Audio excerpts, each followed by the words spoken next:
Hey there! Welcome to another fun-filled video on English literature. So tell me, do you know what courage is? Lack of fear? Not precisely. Well, courage is the ability to face and endure what is dangerous, difficult or painful. It is the habit of overcoming fears by facing them rather than avoiding them.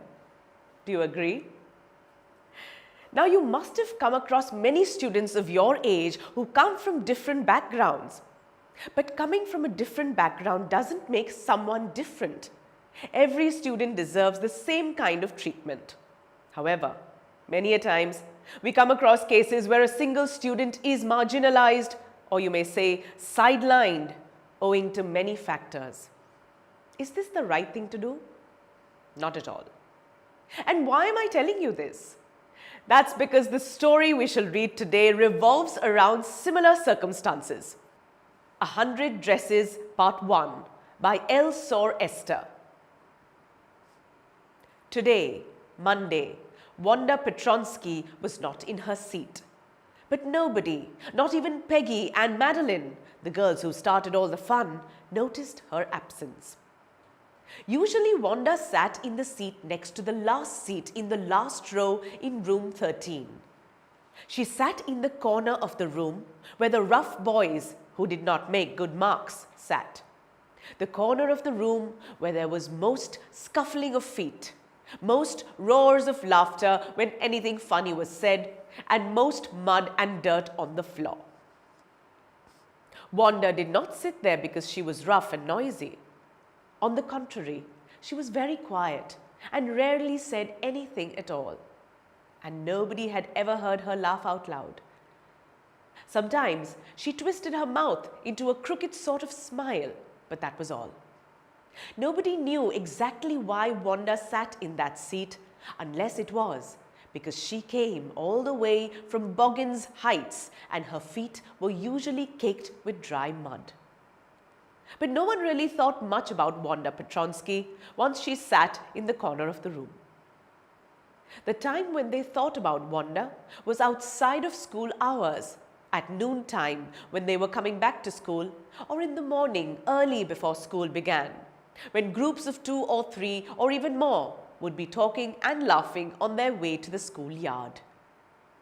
Then sometimes they waited for Wanda to have fun with her.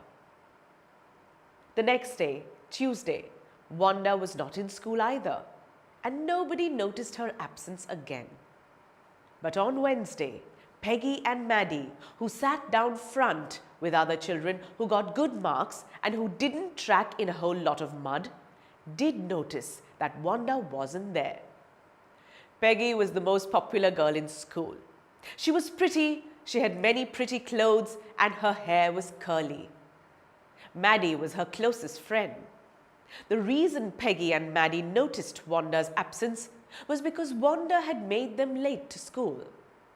They had waited and waited for Wanda to have some fun with her, and she just hadn't come. They often waited for Wanda Petronsky to have fun with her. Well, let's understand this part of the story in detail. So this part of the story begins in the present time. It was Monday, and the Polish girl Wanda Petronsky was absent from school, but no one really cared about her. These two girls, Peggy and Madeline, used to make a lot of fun about Wanda, but they too didn't notice her absence.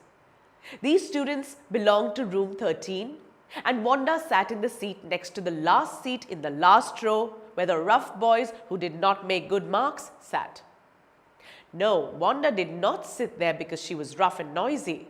She was very quiet and rarely said anything at all.